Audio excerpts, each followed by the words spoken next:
What's the tipple of choice, Ross? Yeah, I'm back on the Bud Light tonight, mate. Driving again? Yeah. I'm only going to have 7. I think Good Steve evening. must be. Good evening. We are live. Driving again. Just want to make sure that people can hear us. There we go. We are live to the nation. Good morning, good afternoon, good evening, depending on where you are in the world and where you're watching this. So you could be watching it live, or maybe you're watching the rerun later on. But welcome and thank you for taking time from your evening to spend some time with us. So what is all this about? So we are 4 reefers. Steve's missing. I think he's got caught in makeup. This is our first ever live stream, if you exclude last week when we had a dry run. The 3 of us or the 4 of us met about 4 weeks ago, max. And the reason why we got together was our love for the hobby, and we are hobbyists, and also we are small-time YouTubers. And I mean in the biggest sense of small. And we agreed to help one another, both in terms of reefing, because we've got different levels of experience, and also to help one another and support one another in terms of making content for YouTube. And I know from some of the people that have joined, there's some YouTubers out there. So thanks for joining. So without further ado, I'm going to pass over to Ross first to introduce himself, and then over to Jay, and then hopefully Steve will join us, and then we'll go from there. Okay, thanks very much, Paul. Hello, everyone. I'm Ross from Bearded Reef. I'm the absolute newbie of this group. My tank's only been running for maybe, I would say, 3 months. It's coming up for now. Been a bit of a bumpy ride so far, but we're getting there. And yeah, it's been good to actually meet everybody and get along. Had loads of good help from these guys and the wider community, YouTube and Instagram and so on. So yeah, just looking forward to see where this goes. As you can see, small tank in the background there, but hopefully that'll lead to bigger things. But this is just my very first marine tank, so still learning, but we'll get there. Jace, over to you. Yeah, so I've never had a fish tank, ever. Never had a fish tank. And I wanted to set myself the challenge to see how hard it was to run a fish tank that I actually wanted, which is a reef tank. I think the only tank to get, sorry if there's any freshwater lovers on the channel, but I do appreciate freshwater tanks, but I wanted to go marine because it just looked like absolutely out of this world. And I want to see how hard it would be with the help and support of the community around YouTube, tap into people's knowledge and advice, and try and teach myself something purely from YouTube perspective. So I've watched so many channels, Nathan Willard's. I even tuned in. I know Reef Community Worldwide. I watched his live streams as well, and just tried to tap into the knowledge that was on YouTube to see if I could run a tank. And at the moment, 5 months in with the Red Sea Max Nano, it's going, I would say, okay. I've learned a lot. There's been a lot of challenges, but also I just want to have a bit of fun on the way as well, and just meet new people and have a bit of a laugh as well, and a bit of banter, and yeah, and see where it takes me. But the original plan was just to share a little bit of a story and just have a nano tank. But now I'm getting the bug. Just in time. Just right on cue. It was a bus on cue. Huh? Greetings, we meet again. We meet again. He's been for his haircutting, that's what it was. Yeah. Hair and makeup, Steve. Looking good now, eh? Looking good. Yeah. So you're mate. just on time. Ross has introduced himself, so has Jay. So Jay was finishing within about 2 seconds. So do you want to introduce yourself, Steve? Yeah, I'm called Steve Morgan. I'm Moggs' Aquarium. Been in the hobby around 3 years now. From start, I've never owned any other fish tank. Just gone straight into the marine world, and loving every minute of it. Learning something new all the time. So, and it's great to get together with guys like yourselves and share our, good points and our bad points. That's the main thing for this hobby, and that's what I love. Cool. Okay. And then last but not least, myself, I had freshwater for about 7 or 8 years, just a real small fluval tank. And then, in fact, my wife has just reminded me, it was her tank when we had the kitchen done up. And then on the back of that, I decided to get an aquarium and go into marine. That was about 6 years ago. And currently got 3 tanks going. You can see the one behind me. So that's a Red Sea Reefer 450 that's 6 years young this year. And then I've got 2 tanks in the garage. So I'm kind of hooked to the hobby, unfortunately. And I'm sure there's a lot of you out there that are hooked and spend far too much money. And I just love it. I really do. And I researched for ages. So I must have spent a good 5 or 6 months researching mostly on Ultimate Reef, to be fair, which probably doesn't get used in as much as it used to, but a really good forum. And I learned so much from the guys on there. I had my first tank for about 12 months, which was the Fluval M90, only 135 litres. And those that have had a tank without a sump, it's I'd say it's quite challenging. And then you kind of get a tank with a sump, and it's a lot better. So that's why I came into the hobby, really. So anyone want to care to share on the chat why they got into the hobby? Hi Neil, welcome. Hi Jay. NS Reefing, thanks for joining. George H. Yes, we've got 20 in the in there already. So thank you. That is fantastic. Thank you very much. And also there's about a 30-second lag between what we see on the screen and when you input. So when you put the keyboard. So apologies, we're not ignoring you. There is a lag between us and you. Sorry, Jay. What was that? So why did I join the hobby? Is that what you're asking? Yeah. All right. Okay. Well, I had some money. And instead of just going on the street, you don't have any money left. Instead of just torching thousands of pounds, I thought I'd buy a reef tank. To be honest, I went into a shop in the first lockdown, which is a bit crazy. So you shouldn't be in a shop in a lockdown. But I went into a reefing shop, and I honestly didn't think that you could get an aquarium with marine fish and corals. I just didn't realise that you could actually put live corals into a tank. So I looked at it and I was like, that looks stunning. I want some of that in my house. It's just like a living piece of artwork. And I turned across to my missus and went, I fancy one of these reef tanks. And she turned around and she went, yeah, get one. I was like, what? I just couldn't believe it. I thought she was going to go, no, don't be messing about with that. It's going to be costing too much. She actually went, get one. And so I thought, right, okay, I've got the green light, I've got the stamp, got a little bit of money saved up, and I thought, right, let's go for this.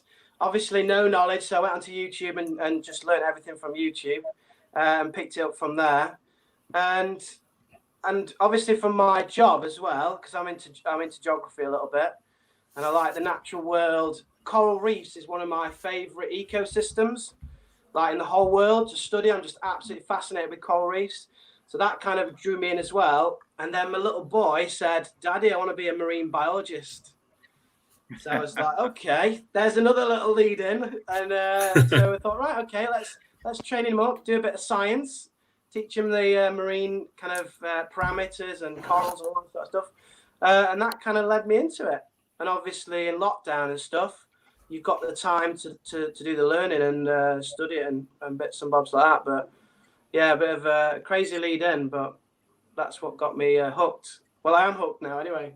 Thanks for that, Jay. We'll just go through some of the comments and I'll come to Ross. So we got there from Reef Community Worldwide. Daughter as a snob but didn't want a goldfish. Fair play. Thank you for that one. And then we've got Nano Reefer X. Just waiting for that to come up on screen. Had a really nice LFS near me. Fresh water for ages and then wanted to take dip into marine. So took the plunge. Yeah, very similar to myself. And then we move on to Russell Brookes.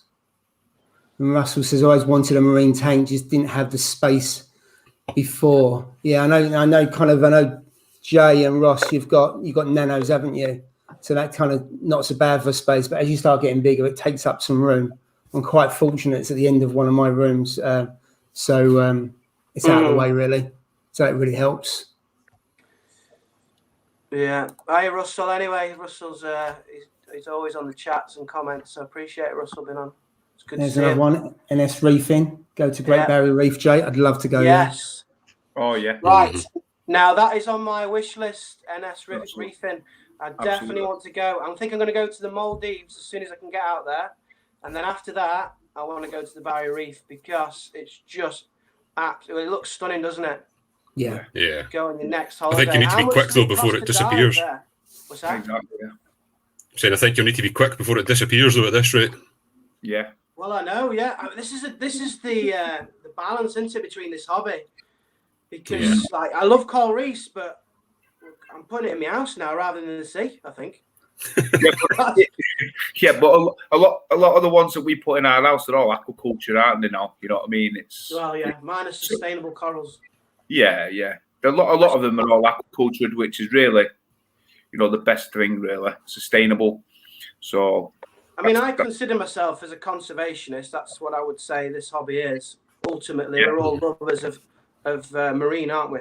And we're Absolutely. kind of conservationists, really. yeah, was. Yeah.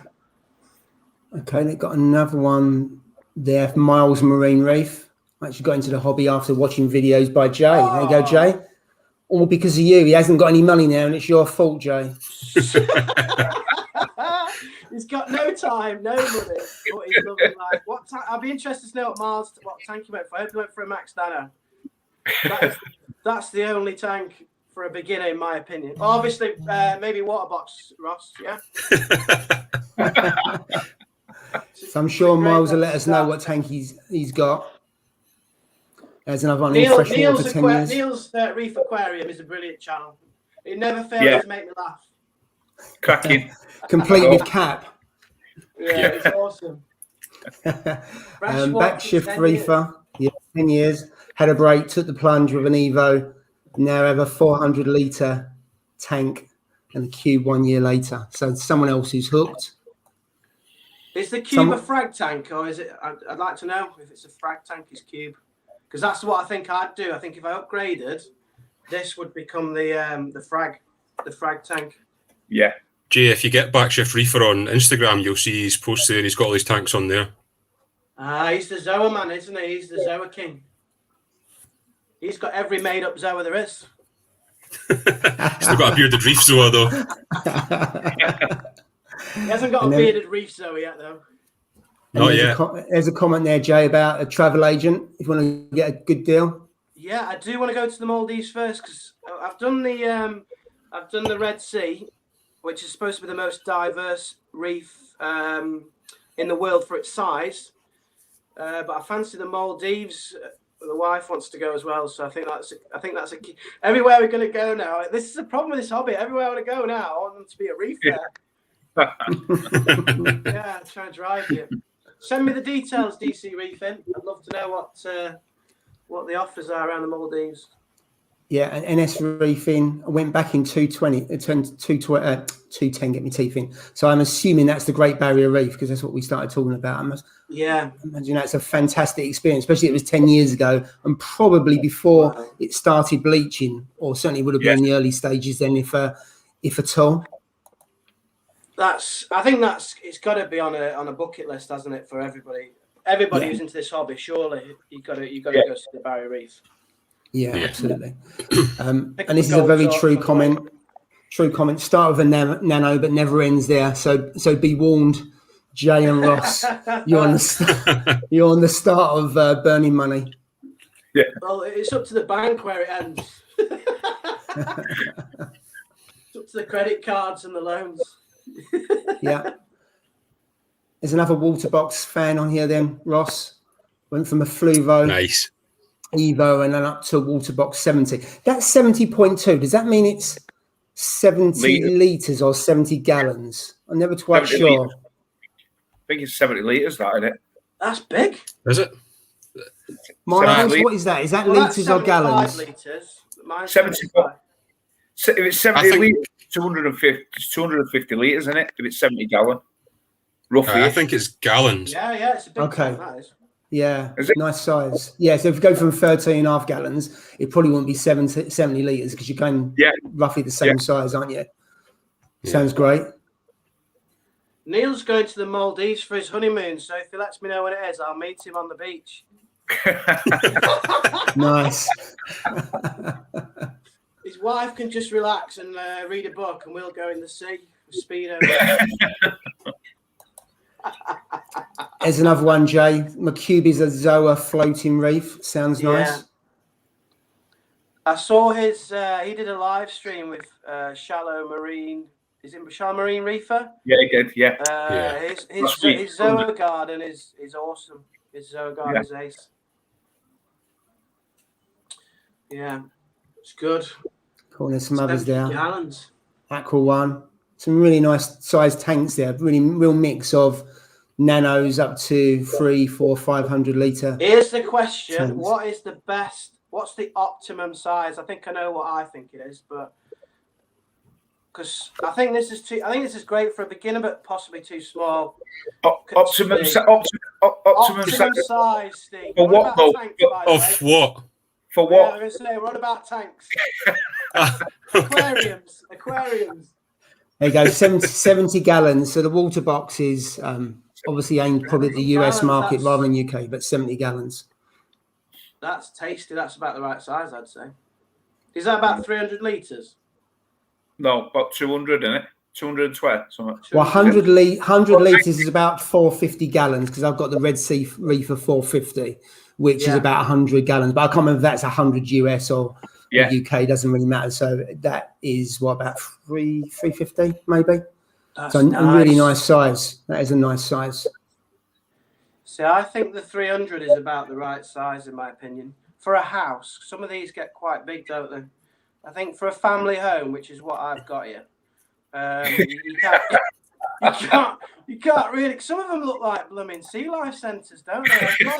God knows how much they cost to fill them, and to put corals in this, it's costing me a fortune. So how do they stock those tanks? You need to stop buying expensive ones then. I better say, Jay, if you go for gold torches and all that kind of stuff, but there are some reasonably priced ones. Like if you look at stylos, for example, SPS, which I think are fairly bulletproof. They're great starter corals. Zoas you can get are quite small. Even the smaller torches, 40, 50 quid a head, and just let it grow out. It's then leaving it for 2 or 3 years, and then you get a really nice big colony, and it fills up a massive hole. But some of the prices are nuts, as you found out. It also depends if your NEM can behave and stop destroying stuff as well. That's the big thing.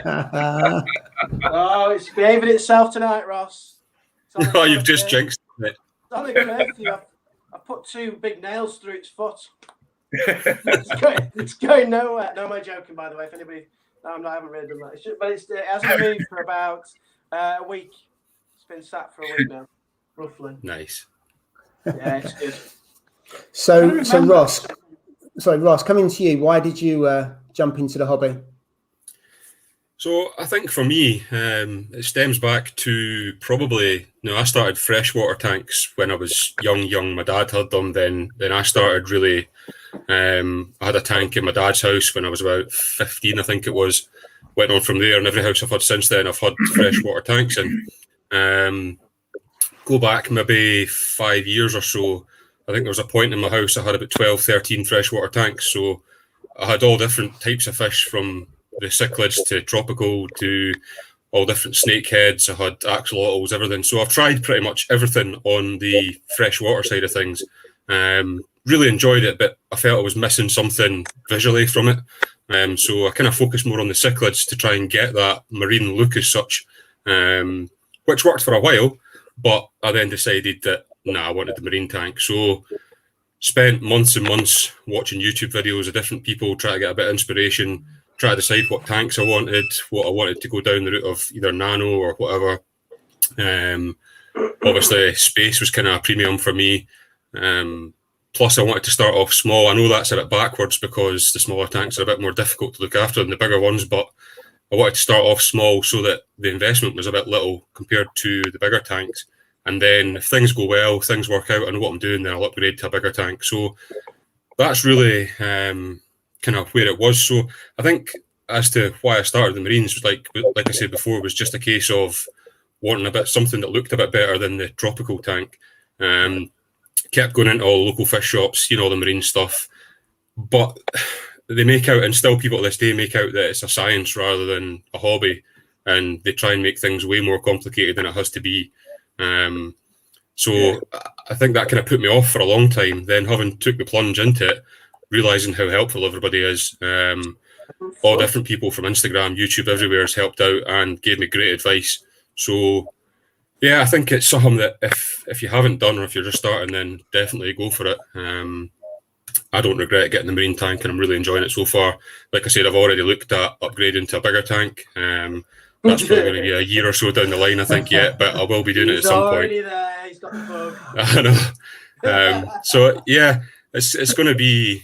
I think I'm going to be in it for the long run, this one, I think. So yeah, we'll see what happens with that. But enjoying it so far anyway, and I think I've made the right move going to the Marines. So I've only been in it for 3 months. It's all relatively new, so I still try to learn everything, but enjoying it anyway. Good choice. I'm just breaking off there. So Russell, you've got 7 foot. Is that the size of the tank or the size that you want? I could lie down in that and still have 2 foot spare. That is a beast. If that's the size of the tank, huge. Russell, let us know. That's bigger than a bath, isn't it? That's huge. That is huge. Ross, that frag tank that you showed us this week. That looks really good. Has that been launched yet? That frag tank. So I think it's been launched. I think it was Polyp Pros or somebody is doing it. I saw that. Yeah. The frag tank. Yeah. So I think it's been released for pre-order, I believe. So you can pre-order it just now and get it in April. You can pay a 50% deposit just now, and then the rest when it's actually manufactured. So I believe that's what's happening with it. It's a really, really, really nice tank. I like it. Yeah, it looks really smart. Yeah, and a good size as well, isn't it? Yeah, I think it's 60 litres in volume it holds, so it's a decent enough size, bigger than my tank. So what's the price of it, Ross? Do we know of that? What was it? I think the bare tank alone was $250, and with the equipment was $450. Now I'm not sure what lighting that comes with. It did have an option to upgrade to Ecotech equipment, I think, for about £1,200. So I don't know what lighting it comes with. I didn't really look too much into it, but I think visually the tank for a frag tank looks really, really good. So really good. Yeah, I saw that. Now going to Russell, it's what he wants is a 7 foot tank, and then the comment after he's got a 5 foot tank now. We want a 7 foot. I mean, 5 foot, which is the same as mine. That's a decent sized tank. I think you get a lot. You can get a lot in there, as you would expect with a 5 foot tank. You can get some decent fish in there as well in terms of size, number. And also, I find stability. When I went from the 130 litre tank to 450, the thing I noticed was, whilst there was a lot more money, the parameters, as I tested every week, it was easier to look after. That was just my personal view on a 5 foot compared to the 3 foot sumpless tank. And then we got a good comment from Jay there when that comes up. Yeah, Jumbo. Yeah, Jay. Patience is key. I think that's a really good call out. That is the biggest message in reefing, isn't it? At the moment, well, ever, I think. You know what it is with people is when they get into the reefing hobby, and they put the first fish in, and it's exciting for everybody. You put your first fish in, and then you want to put another fish in, and then you want to add more coral, and you want to add another coral, But people then think that the coral is going to grow 3, 4, 5, 6 heads in a week. You know what I mean? And you're like, why is it not growing? People are impatient. You know what I mean? And that's what if you're patient, patience is key, and it'll grow out in its own time. You know what I mean? People are in a rush all the time with it to grow quicker, or they buy bigger colonies to make the tank fill out more. You know what I mean? But I like buying smaller frags and seeing them develop and seeing them grow. Into colonies. That's just me. Each individual is different. You know what I mean? But patience is definitely key. That is for sure. Yeah, and I'm intrigued by this next comment by Adam M. So his apologies for being late. We'll let you off on this occasion as he's been to the fish shop to get his first fish. So Adam, what's your first fish? Drum roll. Was that the guy who last week was telling us he had his tank burst? Was that Adam? Oh, it was it Ed? I think it was it? I can't remember. Yeah, it was an Adam, I think. Yeah. It was an Adam, yeah. Went to get his it was, first definitely. fish. Ah. So hopefully he'll come back out in a moment. I can't see him. It's posted. Where is that? So moving us on. Now we're going to try something a little bit different here. You don't see very often. And so Jay, What? now's the time. What are you asking me to do? Yeah. Well, Jay, we've probably only got a couple hours, mate. So It's not NEM watch, but if you want to show us the NEM that you can. I need to get the TMC camera. That's what it is. The little Reef tank camera that Ross sent me a link of. I didn't even know that existed, but that looks really good. I guess you can connect from it anywhere in the world, and you can just watch your Reef tank.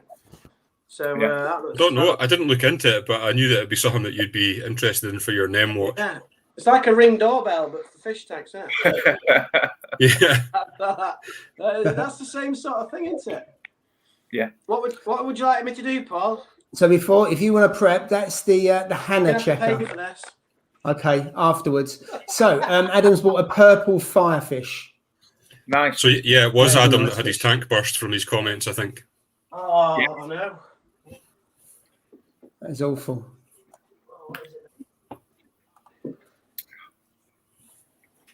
How's the new lights, Jay? Oh yes, have you seen them?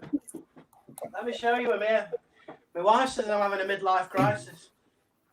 So so while I'm waiting, I'm intrigued by Reef King's comment. AAC is my go-to fish shop, and I must admit it's the only shop I will go to buy fish. And I don't know how many people are watching that have been to AAC, but it's arguably one, if not the best shop around. Pimp my tank, this is. Oh, changing colours. Oh, dude. Look at that. I like the blue there you go. There you go. Yeah, that looks good though. That looks good, that though. Good, doesn't it? Does look good, looks that. like it's floating, look. The neighbours love you, I'm sure. I grew up in an era where there was car cruising, and people used to put those lights. People used to put those lights under their car. Under the cap. Yeah. Yes, Under the it cap. looked cool. I remember a lot. He used to have a Fiesta XR2, and he had all those lights underneath Good his car. Good. They were fast. They were. Fiesta XR2, and he had all the lights lit up. That would give Ross's Nova a run for its money in XR2. Oh, I used to love XR2s. But yeah, so I actually quite like it. I watched Shallow Marine Reefer on Instagram. He did a live, and it was like he had all these lights under his cabinet. I was like, oh, I need a bit of that in my life. Yeah, so they're good. They're like £12. £12. Yeah, you can't. £12 on Amazon. Yeah. They're already self-adhesive. Just stuck them to the bottom of the cabinet. There you go. Look. £12. It looks ace at night. A great tip from Jay. Great tip from Jay. £12, or you could buy a torch coral. That might have been about 5-6 years ago. Or you could buy 12 rolls of those lights. It's horrible now, right? As soon as I get paid, it's weird. As soon as I get paid, I start looking at corals. I'm just like, oh, what coral can I get now? That's it. Get paid and then look at corals. Anyway. Divorce papers are on the cards, mate. I hope not, mate. I hope not.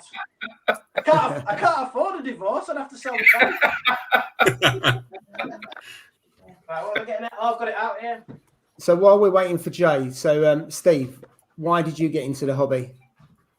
A bit like yourselves, really. I've always been fascinated, with the barrier reef.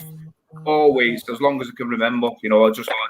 It's just a stunning thing. So, and then I always been interested in, like when David Attenborough and all that's been on, with like the coral reefs and stuff. I watch them, but I watch them over and over and over again. And a bit like Jay, really, I had a little bit of money saved, and then I thought to myself, look into maybe getting a little nano tank like yourselves. then it goes on from there, doesn't it? It goes further. So what I did was, before I actually bought one, I studied for literally a whole year. For 12 months, I've read books. I've read about 16 books. I went on YouTube, and I wanted to make sure that when I bought it, bought whatever tank it was going to be, when I actually bought it, I knew what I was doing. I didn't want to just go in and then didn't have a clue. Do you know what I mean? So I researched, and then I bit the bullet. Well, I was only going to get a small tank like yourselves. But over a drunken night, I was talking to the missus. We had too many drinks, and I went on one of the older websites and purchased a tank. And then all I remember was getting an email the next day saying, "Thank you for your purchase." And I was like, "Oh my God, I bought it."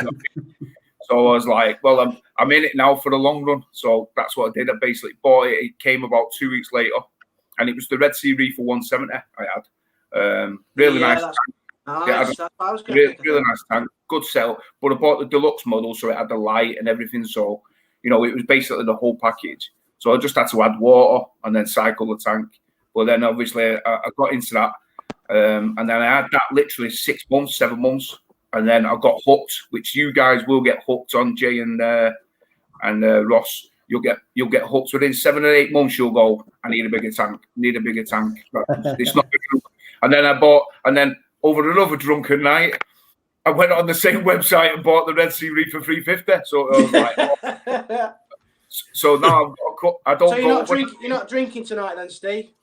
I'm drinking, mate, but I'm not going on any more websites. That's for sure. Right, you know what I mean? Take it steady. We don't want another tank in the morning. Oh, and a 750 or a 900 delivered. I was like, no.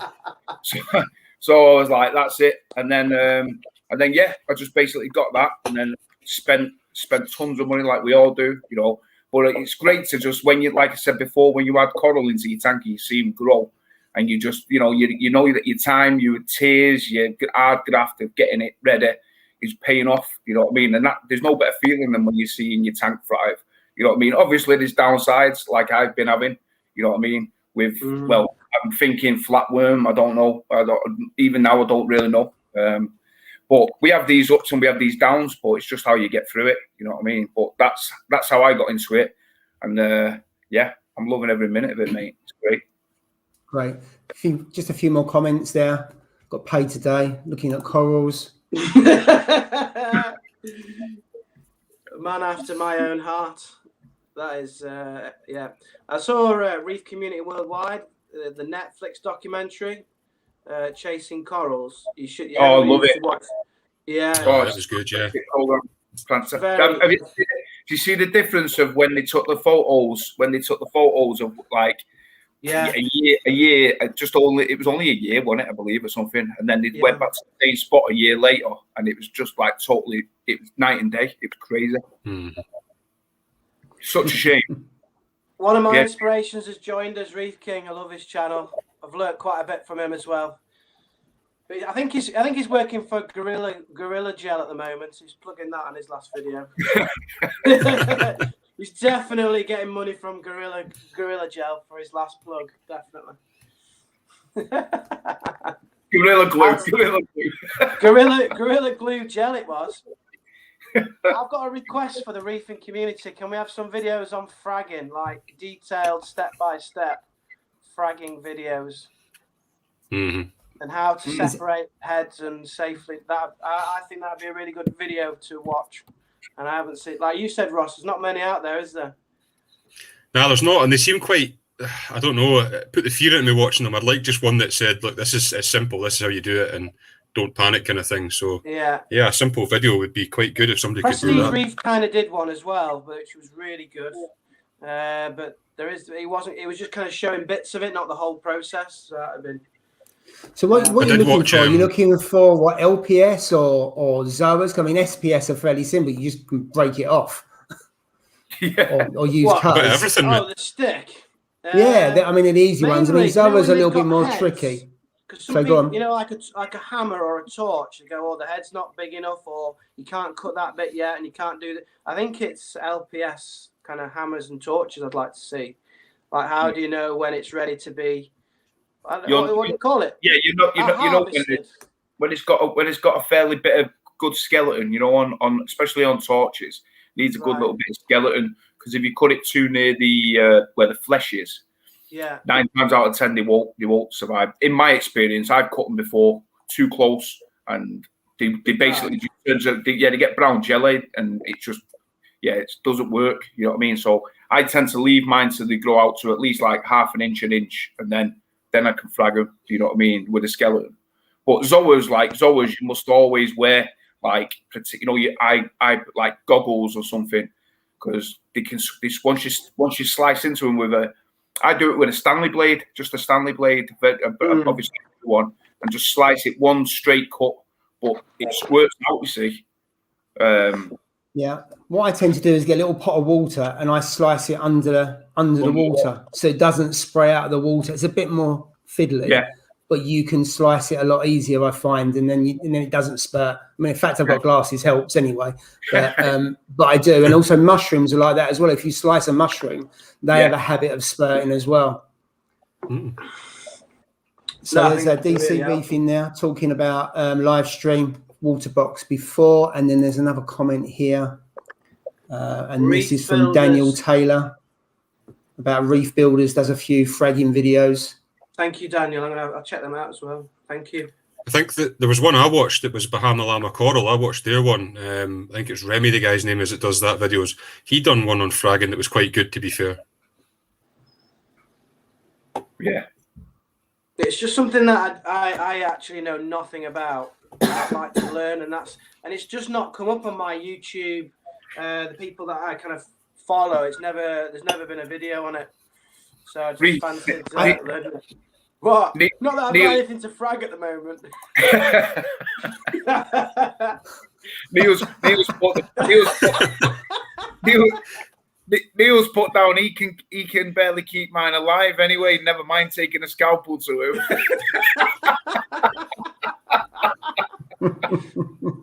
Apparently, corals are supposed to live forever, aren't they? Well, yeah. They don't have life expectancy, do they? That's apparently what they do. I think well, I've lost some raptozoas from eBay. eBay corals have definitely got a life expectancy.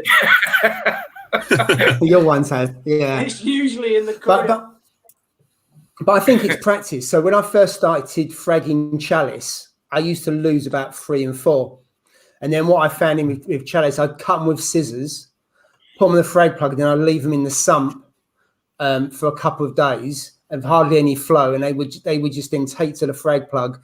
They wouldn't go white. They wouldn't strip.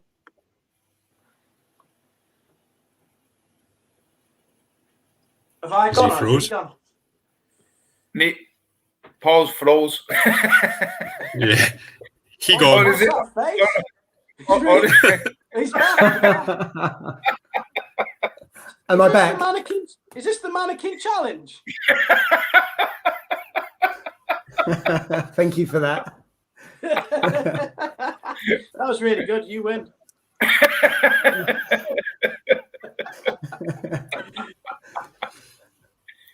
Dear. I don't know what you got that in terms of chalice, pull them in the sump and then do it that way. But there we go. Yeah, no, right. we got that. Jay, are you ready? What for the media live test? My top 3. Where is it here? Look, okay. So my top 3 Hannah checkers. Now I know there's lots of other checkers that you can get, but if you like wasting money, just get these. Just because the £70 a pop, and then the £25 for the Reef. I actually didn't realise that. I thought like when you got £75 or £70, I thought that was pretty much an all-in-one price, and then I realised that you have to recharge them every 25 tests or something, and it's about £25. So you're paying about £1 a test. But anyway, that's shocking. And it is shocking. It is. But it is. That there is a winner for anybody who's new and inexperienced like me, and you're making your own salt water. Put them in iodine. Yeah, good. That's a good comment. That's the salinity tester. So yeah, that's ace. Number 2. This one, because it requires no shaking. I don't like shaking too much. So that's it's less than 5 minutes and no shaking. So that's number 2. This is less than 5 minutes. This is the phosphate checker, but requires 2 minutes of shaking. So that's why it's number 3. But it's a really important, obviously, parameter. So which one do you want me to do then? It's up to you. I like the alkalinity one, as long as you don't do the nitrate one, because you've done the nitrate last week and that was 15 minutes, wasn't it? Which it might be accurate, but boy, it took a long time. I think it was longer than that. Was it? The nitrate checker is just for special occasions, really. Like, I don't know, if you're on furlough, that is, you've got enough time probably then to do it. But apart from that, if you're busy, it's not worth doing. Yeah, if you're on furlough. Yeah, you might just have enough time then. If you've got a job and a family, it's probably not recommended because they might want to go out for the day. Right, so my alkalinity checker. Right. So all I have to do here is, can you see this or not? Yeah. Yeah, you can. Yeah. There's the vial. There we go. Right. Just going to go and grab. The fish think I'm going to feed them now. That's the thing. Are you timing this one then, Paul? I wasn't, but I can. Have you got this one? No, I don't use Hannah. I use for phosphate. I use Elos, the high res one. Yeah. For nitrate, I use Nios, and then for the 3 main kind of your calcium alkalinity, I use Red Sea. I've used some others, but the best one out of all of them is the Elos high res for phosphate. I just find that so easy to read. I've tried the Salifate one before, and also the Red Sea one, and I just find the Elos one, you got a real high resolution on it from kind of 0 up to 0.1, and I just find it so easy to get on with. That I've had that for quite a while. Is So it there's my tank water. pretty accurate, that, Paul? That Elos one. I've seen it, but phosphate is so like I have the phosphate Hannah checker like Jay. As a secondary backup, if we run out of reagents and say I can't get any, then I have the Salifate phosphate. Well, that Salifate, every time I do that, it just comes back at 0. That I've got nothing in my tank, on the Salifate, and then I know 100% I've got phosphates in the tank because on the Hannah checker, it comes back that I have 0.03 to 0.06. So I know I've got phosphates, but on the Salifate, it's just, in my opinion, it just doesn't. It always seems to be 0. It always seems to be 0 on it. Yeah. So the Elos one, I always get a return on it, I must admit. So I don't think I've had any duds because it's never been at 0. So Jay, you're kind of 2 minutes. Are you nearly done? Yeah, nearly done. I've just had to invert it 5 times. And then in she goes. So you just put the normal tank water in, and then my alkalinity is between about 8.6, 8.7 typically, but I don't know what it is at the moment. Watch it be way off now.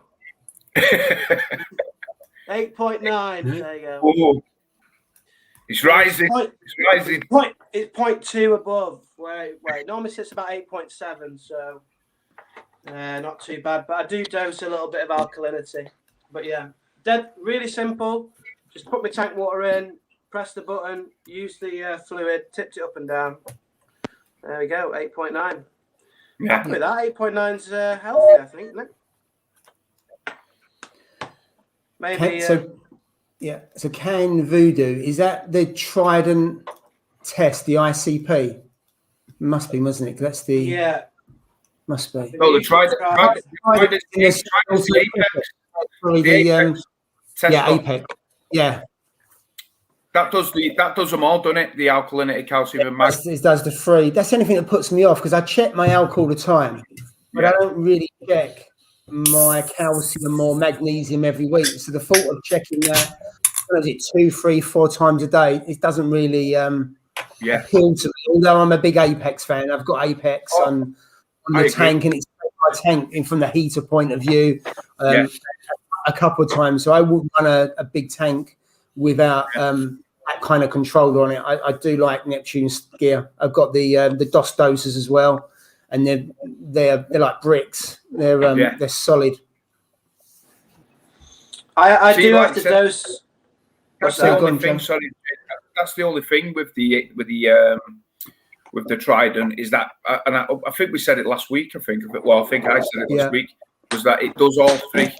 Now, really, we don't really test for magnesium.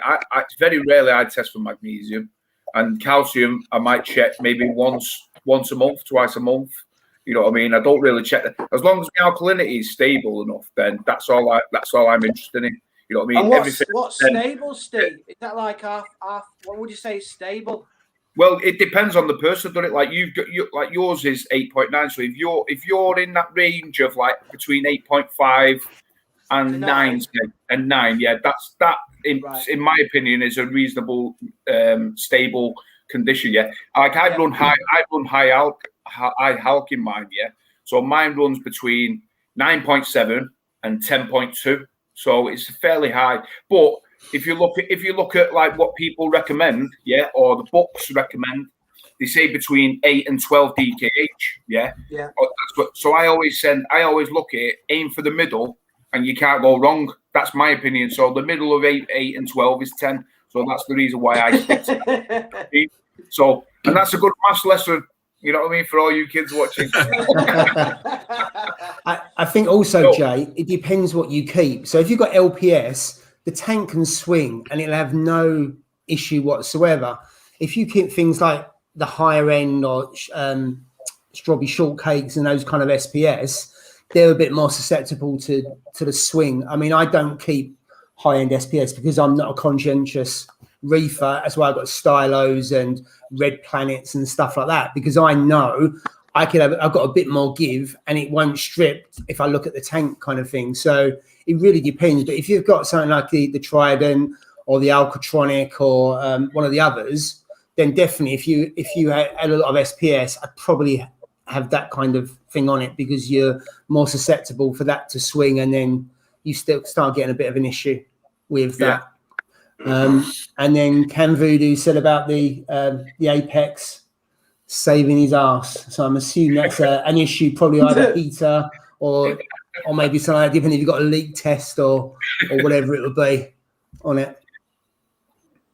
That's what I run, like I said that last week. I run the Apex and I run the the leak detection kit, and that to me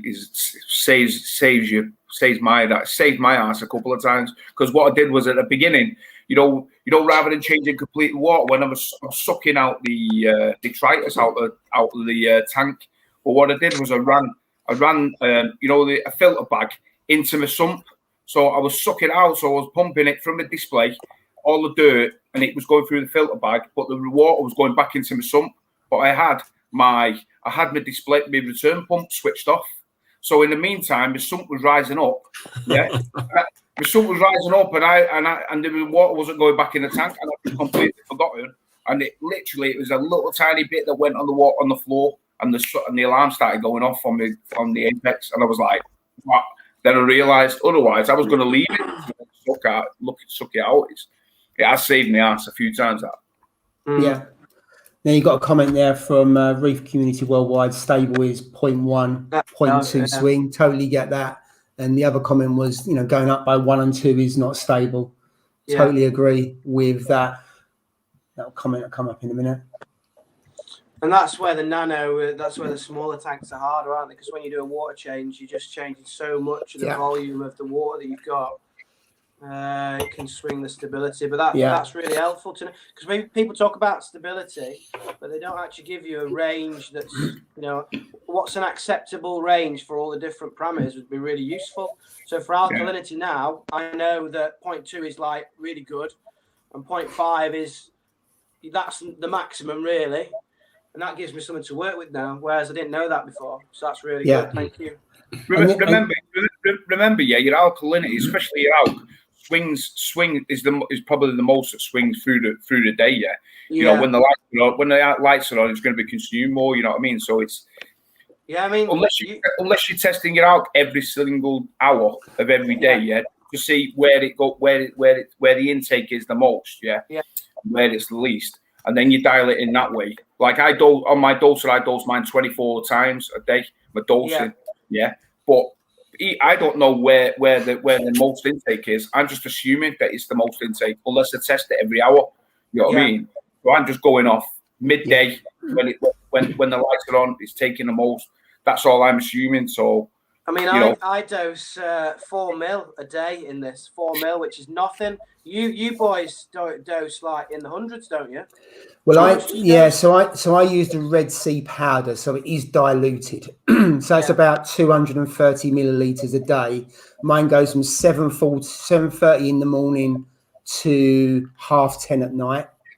But if that wasn't diluted, when I was using the Red Sea liquid, it was about 70 milliliters a day. And I've got to say, it's been dosing that amount for probably at least 2 or 3 years.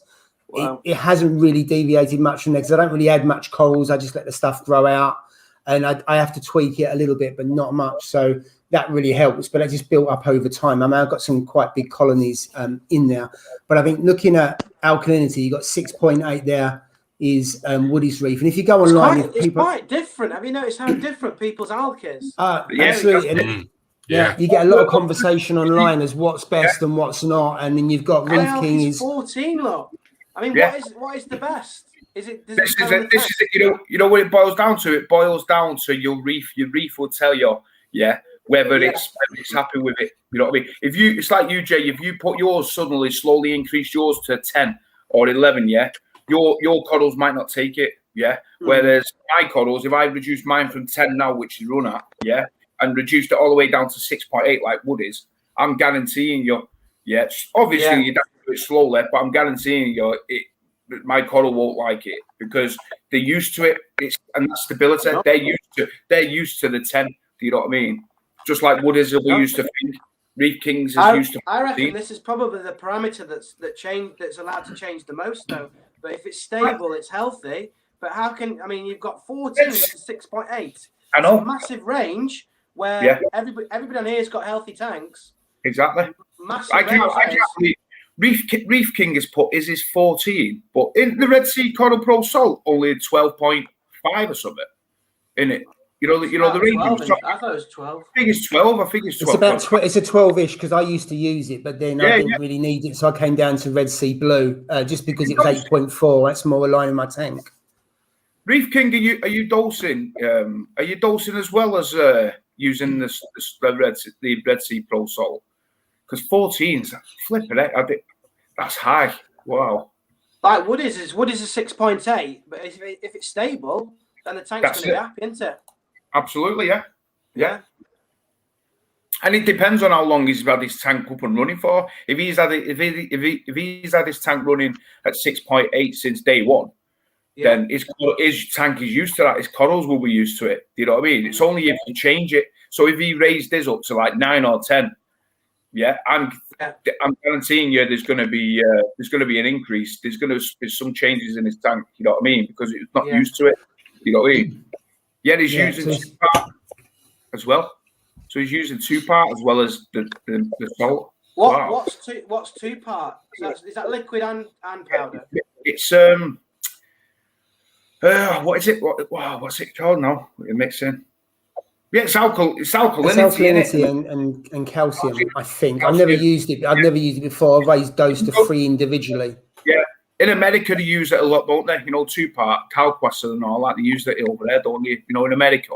But I've never really looked into it, so I couldn't even comment, really, to be truthful. But yeah. I mean, I have no experience, but I don't really like the idea of these kind of all-in-one liquids because you can't have control. Yeah. You might not want to raise the other one. Yeah. Well, you know what? It's like the ones I use. I use the Aquaforest. Yeah. And I'm like Paul. I dose 240 mils of that every day, of each component, and you put it in. You dose it and equals at the same amount of each component. So obviously, alkaline, calcium, and magnesium. 240. but so basically, what you need to do is you need to raise your calcium, your alkalinity, and magnesium to where you want them at, yeah. And then you'd start dosing, and then basically you'll find a sweet spot where it might be 50 mils a day, yeah, where it'll keep it stable, yeah. So I dose 240 mil in my tank a day. You know what I mean? But it's cheaper to fill up the family car. Probably. and then Reef King has come back and said, I'm assuming 14 then helps it the excess grow fast. It will do, yeah, definitely. Well, 14 alkalinity and 14 flip that will make it grow fast. Yeah, they always say, don't they? The lower the alk, the slower the growth is. You know what I mean? Whether it's true, I don't know. You know what I mean? But Didn't know that. yeah, the lower the alk, I believe it's the slower growth, but you tend to get thicker branches, you know, thicker, stronger base, as opposed to a weak branch. But it's what I read. Whether it's true or not, I don't know, or whether it's just somebody's opinion. I'm not sure. But he's got a coral farm, so you'd want it to grow, wouldn't you? You need to It's got a few flag tanks. His tank's healthy as well, so again, it's down to stability, isn't it? I love his tanks. I love his channel. His channel's brilliant. You know what I mean? Isn't it? Oh, it's great. And then he does a bit of his DJ Reefing mixing. You know what I mean? That's pretty good. So plays all the old school that I used to listen to. Oh no, yeah. Classic old school. Yeah. It's good. Right. Moving on to coral. So first coral. So if you follow Ross, he loves a Duncan. That's one of your first corals, isn't it, Ross? That was my first coral, yeah, was the Duncan. That was thanks to Jay, I must say, because I hadn't even looked at the Duncans, but then when I watched Jay's video on it, explaining, obviously, I think he called it the canary in the tank that kind of gives you a heads up if your water parameters are wrong. So typical newbie, you get paranoid about, is it right, constantly, all the time, looking at the tank. So to take a quick glance during the day, you know, look at the Duncan, if it's healthy, it's a bit less of a worry for you until the following day when you do your water test again. So yeah, the Duncan was the first one. Got it from my LFS, and actually it was really nice in the shop. Got it back home and it's opened up straight away. Really nice colours on it. So yeah, I like it.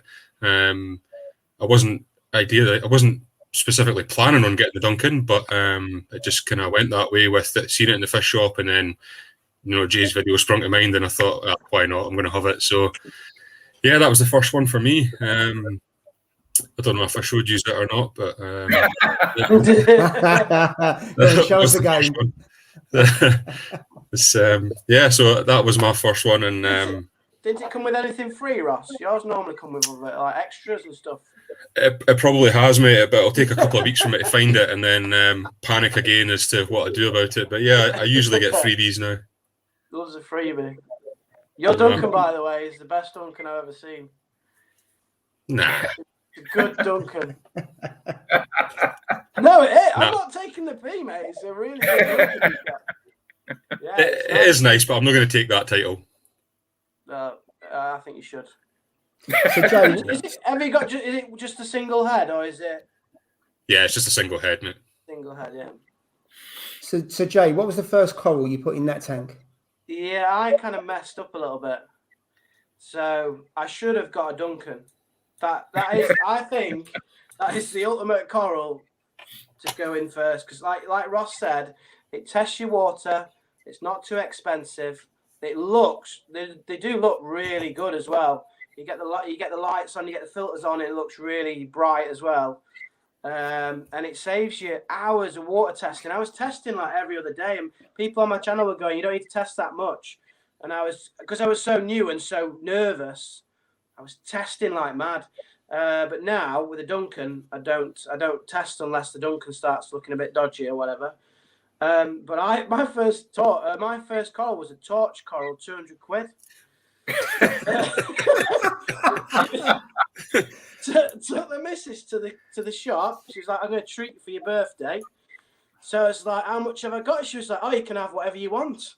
So I was like, "Okay, here we go." Looked at the coral rack, and I thought, that one looks nice. fully established. I think at the time it had 4 heads. Now this is a bargain because it's £200 for 4 heads. It was at the time. Now at the moment they're going for like £100 a head. I don't know where these price, but that's what it is at the moment. But yeah, 4 heads, green torch. I knew that they weren't too tricky to look after. I was trying to get a coral that I didn't have to feed. At first, that seems like a bit daunting, a bit extra to do, like start feeding stuff that's a coral. So I chose the torch coral. The guy at the LFS, Cellar Marine, called Lee, great guy, said stick it on the sand bed, let it get used to the water, slowly raise it up because you don't want to burn the hell out of it, and it'll be happy. And to be honest, it's been absolutely spot on. Yeah, I put all my corals on the sand bed to start with, and then let them get used to the tank. But yeah, I picked the wrong coral. Definitely the wrong coral. Yeah. And Steve, can you remember what was your first coral that you put in the tank? I do, mate. Yeah, mine was a toadstool coral. Believe it or not, yeah, that was my very, very first. I was so undecided. And I seen this big, huge. Bear in mind, I had the 170, and it was that big. I think it nearly took half the tank up. It was a huge, and he had it for like 35 quid. When Duncan's were, when toadstools were 35 quid now. Some of them are stupid prices for a toadstool. It's insane. And I got it home, big bright green one. Got that one home, put it in the tank, and the flow of it used to dead long polyps on it. It was one of those long polyp ones, really, really long. Loved it, and then I bought a few more after that, and then I went on to the zoas, really, because I do like my zoas. I bought first coral was the toadstool, mate, for me.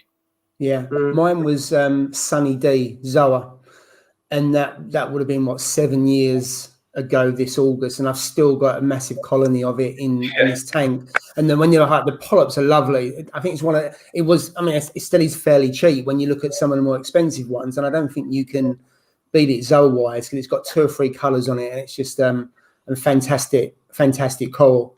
But then I set up another tank recently, and my first one I just put 2 SPS in there. The hardy ones, Setosa and Cat's Paw or Stylophora. So it kind of changes over time how much risk you take. But I must admit, I don't think I would have had the balls to spend 200 quid on my first coral and stuck it in my tank. No, but if someone says they're going to buy you a coral, you go all out. I should have got a rainbow chalice or a OG mushroom. Jay was thinking ahead because he thought, well, otherwise I'd have to dip my hand in my pocket and buy one. Good thinking, that, Jay. I picked up the tab for the Duncan. 25 quid. 25 quid. Yeah, that's it, yeah. Mate, I'm not stupid. I wanted to get the biggest one that I could that I really liked. In fact, to be honest, that's another thing. Every coral that I put in there, I've wanted. It's been on my wish list. Because obviously I haven't got a lot of space. Yeah, so I haven't turned up at the shop or online just bought anything. They've all been ones that I've picked out, and I've got my kind of wish list as it were now. But there's one coral that I don't know the name of. I don't think they're that expensive, but I just don't know what it's called. They look like little trees, but they're soft corals. But it's not. I don't think it's a Kenya tree or anything like that. And people tend to put them at the top, and they kind of catch the flow. And I just don't know what they're called. They're not feather dusters, I don't think. But like a pulsing xenia type thing, is it, Jay? No, not xenia. That's like ivy, isn't it? Yeah, I think they would just destroy your tank. Oh God, I've got it all. I put that rock where all my euphyllias are now. Yeah, that was being basically covered completely with the xenia, and I started off with two or three little pieces. Now, I'll show. In fact, I'll do another video of it. Yeah, of the xenia. And it's just absolutely covered in the side wall. It's covered in everything now. It just gets absolutely everywhere. You could do fragging xenia, and by the time you finish your video, you've got more to frag. Oh, mate, I can't even give it away. I can't give it away. I'm saying, come and collect it. Take it. Somebody on my channel wanted some xenia, and I didn't know where they, because you can't buy it at the moment.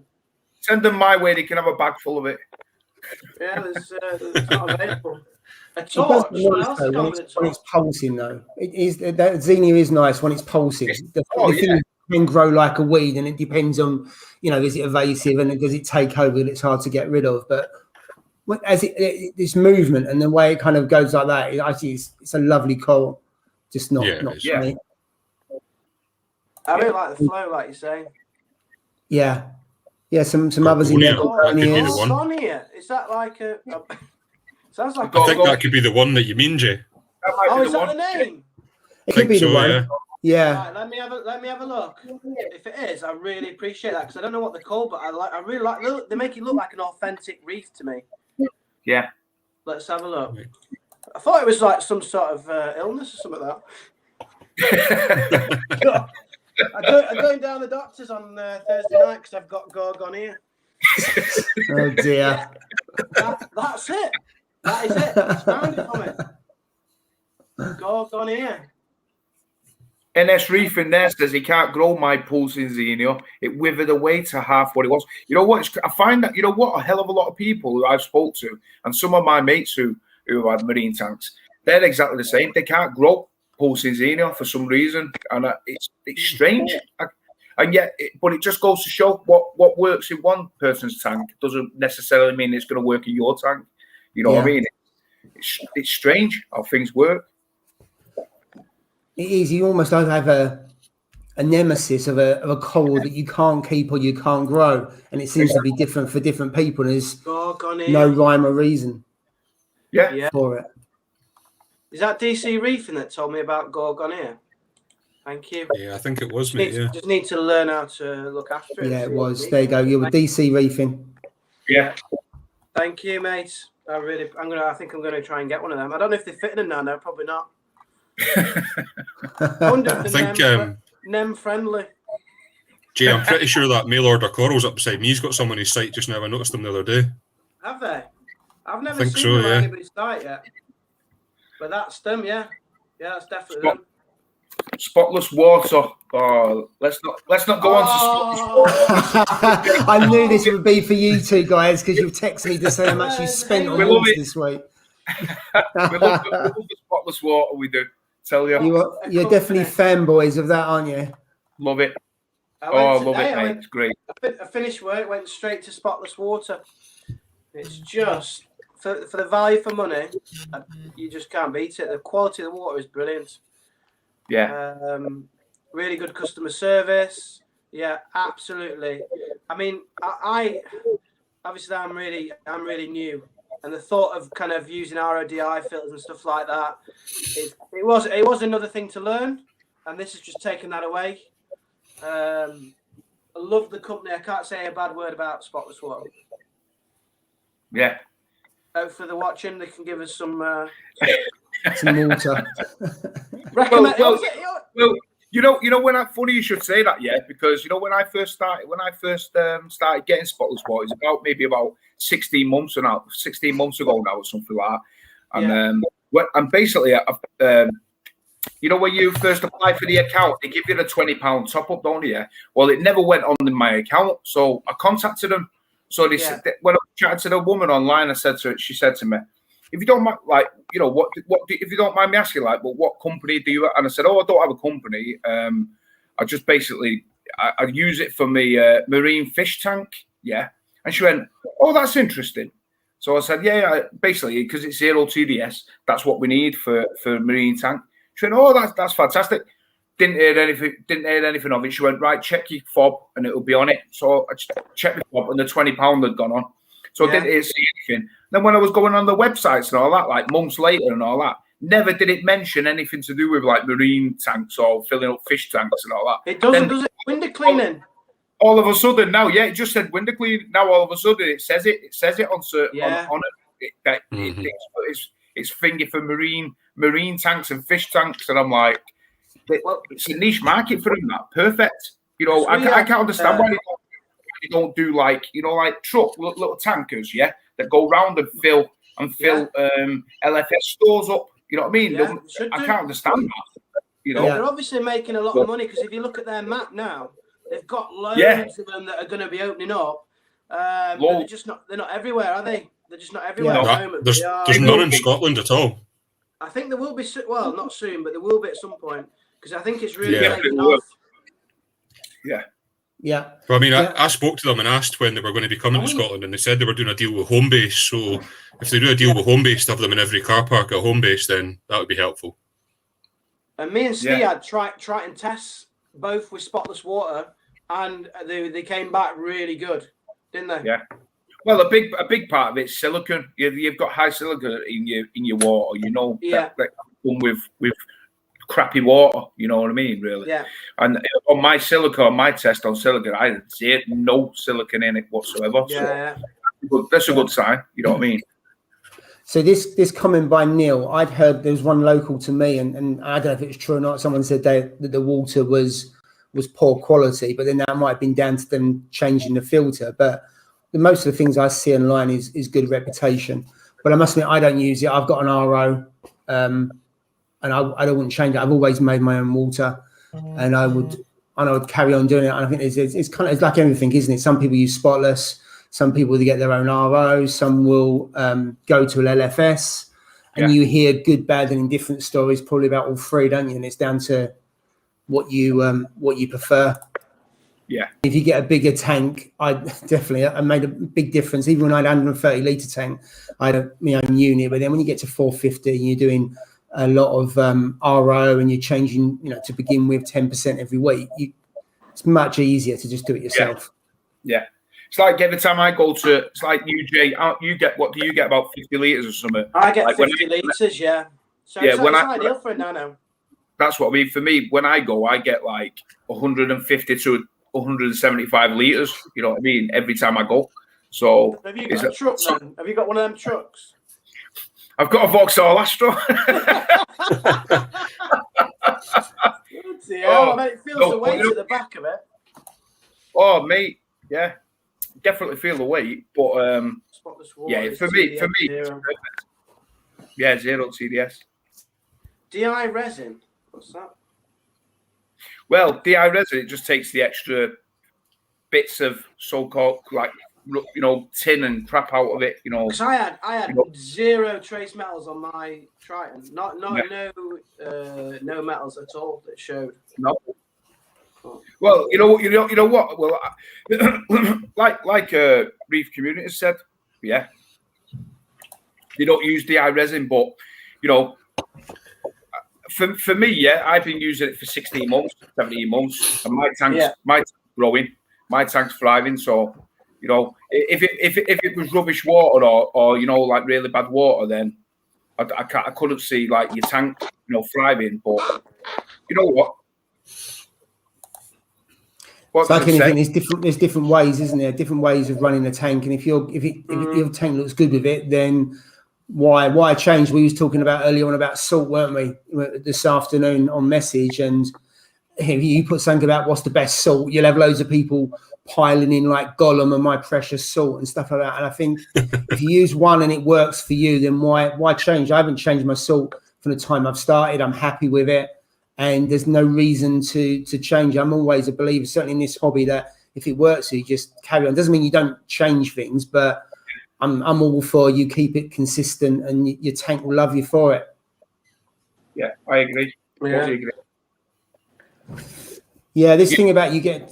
There's another comment just coming up here about you get so much waste from an RODI unit. I think it depends on the size. So I had 100 gallons per day, and then upgraded it to 150, and the waste definitely reduced. And then I found if I use a pump, that reduces it even more. But I think also it depends where you are. I mean, I'm in Essex, and the TDS going in is 330. I know, Ross, we was talking the other day, it's 38 where you are. So you're going to get less waste of water than I am for sure. It's like there's so many variables about the temperature outside as well, and the pressure. There's quite a few variants that actually makes a difference. I produce a lot quicker in the summer because I do mine out in the garden.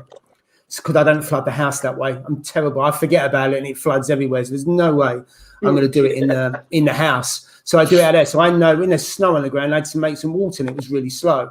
But in the summer, it just pumps out really, really quick. So there's lots of different reasons why it's good, bad, or indifferent.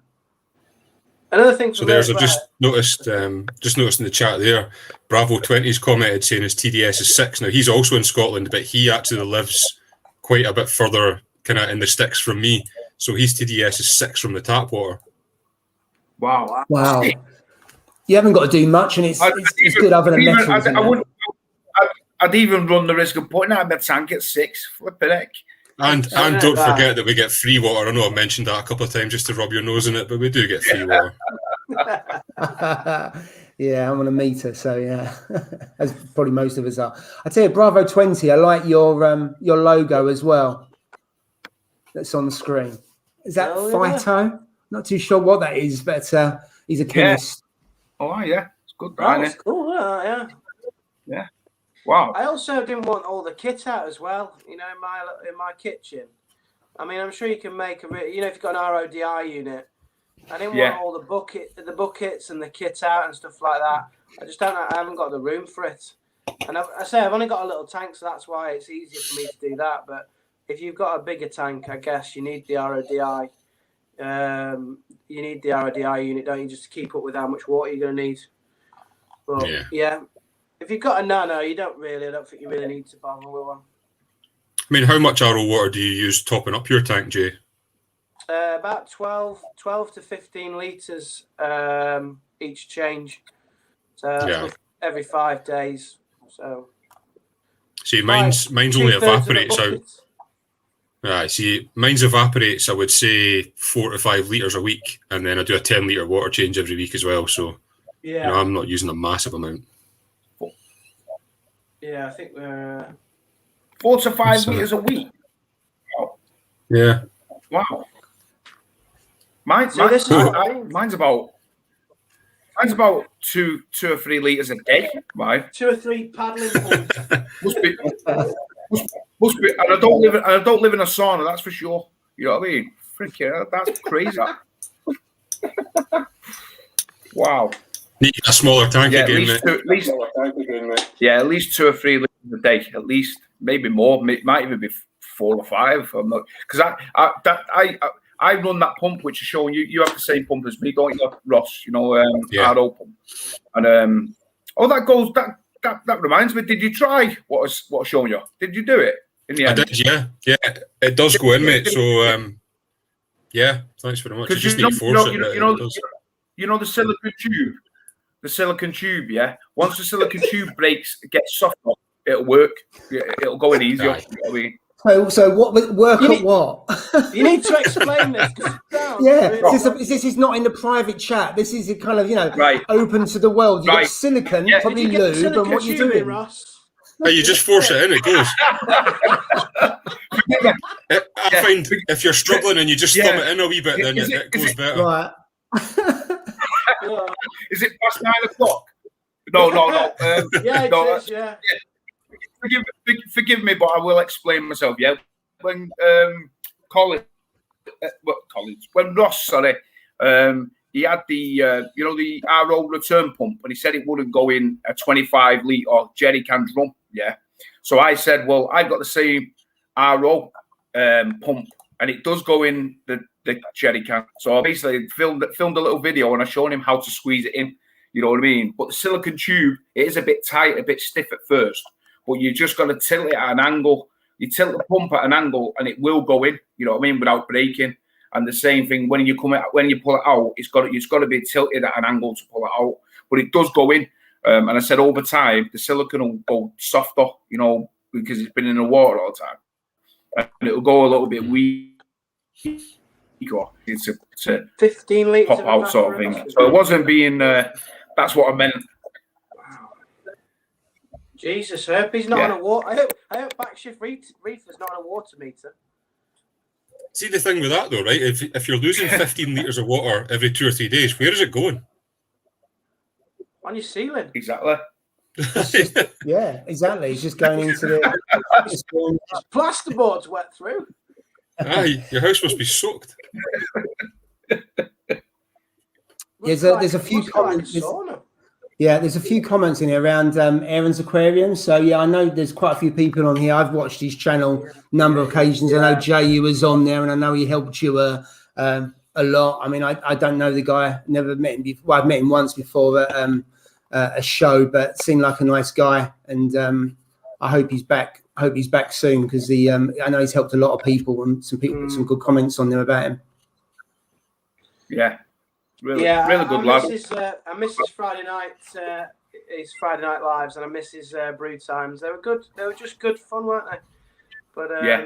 you don't want to see a bloke that in that way. Yeah. No. In the sense No. of the troubles that he had. So yeah, we wish him well. I hope he gets back to full. Yeah, we do. Absolutely. Yeah. Cool. So talking about evaporation, go back to that. I go for about 30 litres a week. Yeah. So I don't think it's just the size of the tank, is it? The atmosphere. You find certain times a year you get more evap than other times. I've run a tank with a lid on before, and that really does reduce. I had an acrylic lid, and it wasn't detrimental to the tank at all. It was on a frag tank, and that really reduced it by a hell of a lot. Yeah. 25 litres. You get some people say about the lids on the tanks so that it reduces the gas exchange in the tanks. Yeah. I don't really know anything about that, but it probably does. But I must admit, I ran it for about 2 years, and I didn't have any issue with the fish. In terms of the par, it probably dropped about 5 or 6% because I tested it. Well, actually, when you've got radians or something like that, you can overcook it anyway, so it doesn't really make any difference. And I had a lot of flow in the tank, power head pointing to the top, so it was really chopping it up. And I had small holes in the top, so it wasn't if there was nothing in there. But I'm sure it did reduce it, but it wasn't to the detriment of the tank. I just did it because it was in the garage and I wanted to reduce the evaporation at that time. yeah. Silly Stelios, he uses spotless water because he's got a little Evo tank as well. I think if you've got a little tank, it's a really good company, really is. And going to lids, D&D, isn't it, Ross? What do you think to your D&D jump? D&D is the best thing going, mate. I love it. It's awesome. It's so like easy. Going back to the being able to aerate the water, it's pretty much all mesh, isn't it? Yeah, and you don't get any of the light getting diffused or anything. It goes straight through. You also don't get what I think you had it, Jay, on the acrylic one. You kind of see the side of it getting a light blowing through it, which I personally didn't like. But I know each to their own. Some people like it, but Reef community worthwhile. I put my lights on at 1:30 because usually I'm at work, so I like the lights on in the evening, so they don't come on to 1:30 and then they'll go blue. They'll probably turn off about 10:30. My lights run from 2 o'clock till 10 o'clock. That's my schedule just now. So. I've left mine on so you can actually see me, but I'll normally goes off at 8 o'clock. Yeah. Yeah, normally goes off at 8, but yeah. Yeah. So Reef King, and I agree. You've put on there about lids are good but look crap. I'd have a jump guard, which I've got on this tank, but I wouldn't have a lid in here because they do, and they get a lot of evaporation on the bottom, and they get a bit cruddy and stuff like that. So I'm with you. It was only because it was a frag tank in the garage. It made no difference. It wasn't there to look good. It was there to have all the spare coral. But I think it's a fair comment. Yeah, I got a clear view lid. This one here. And even though it's the exoskeleton one, which is like the top of the range, I get loads of condensation under it. Even though on their kind of marketing it says, pretty much zero condensation, it was absolutely wet through underneath the lid. Whereas on the D&D, you get very little condensation. I know Ross will obviously say as well. You get very little condensation underneath it. It just breathes. The tank can breathe with it on. And my Goby must test it every other night. And to this day, he's still in the tank. But he goes every other night, roughly. He's trying to jump and get out. Yeah. So it works well. So I've got to change the subject here. Has he been to the bar there? Has he been to the bar without asking? Steve, have you been to the bar? Sorry, mate. Yeah. Oh. Yeah. Sorry, mate. I thought you were going to the toilet. Are you one of them? Hey, I'm not a tight Yorkshireman. If there's a round, I'm always in the toilet, mate. So hey, I see Bravo 20's asked what's in the Viv to my right hand side. So that's 2 Australian green tree frogs that's in there. I've had them for about 8 years, I think now, maybe. So yeah, that was another. It's like Animal Farm in this house with dogs and frogs and fish tanks. And that reminds me of that actually, Ross. We're looking. The kids are miving in for a turtle. I'm like, oh my god! I remember the Teenage Mutant Ninja Turtles. Remember them when we were kids? Do you remember them, Jay? The Teenage Mutant Ninja Turtles. I remember the Christmas when they came out. You couldn't get them. I remember that. Yeah, they sold out everywhere, and I wanted Raphael and Michelangelo. Couldn't get them. One of the worst Christmases of my childhood. You know what though? On a serious note, I went to this shop. Which was local to me, and they sell them, and I said, oh yeah, the kids are looking, they're thinking of like a little turtles, and I've done a little bit of reading, and I was like, oh, and I was thinking there'll be about 20 quid or something, 10 quid, £129 for a turtle. I couldn't believe it. That's ridiculous. For a turtle. Unreal. That's shocking. I think it's just slightly cheaper than Instagram stickers. Oh, don't get me started on them, mate. How much you spent on stickers, Ross? I would say over £100 easily. Wow. Drink, babes? Yeah. Oh, I'd love a drink. I'll have a John Smith, please. Yes. Diamond. Jay, surely she's still not on the books, is she? My wife's going to the bar. She's a diamond. I've got to say, I didn't even think stickers was a thing until you guys got me into Instagram, and then I started sort of stickers. The last sticker I collected was the Panini ones, as we were talking about when I was a wee nipper, so quite a few years ago. But when you start seeing all the stickers and people swapping it, it's kind of, for me, it's going back in time. It's just bizarre. Yeah, Jay, I've got the round in, mate. I've got the round in for you. Oh, cheers. Ching. And Paul's gone for his usual tipple, I think. He's got his Pepsi. Yeah, I have. I'm type 1 diabetic, as you guys know, and if I have beer and stuff like that, it puts the bloods all over the place. So unless I'm going out, I don't tend to bother. It's too much aggro when you're trying to control your blood sugars. It's not worth having a couple of beers. It's just they're not worth it. And Ross is on the American ales. He likes his American ales. I'm on the water tonight. I hope they're all appreciating this free brand advertising here. I've got the whiskey sitting here, but I've not opened that yet. What's so everybody we'll else save that for drinking? I later. hope everybody else on the beers who's watching. Yeah. Reef community's got Macna stickers. You know what? I would like to go to that Macna.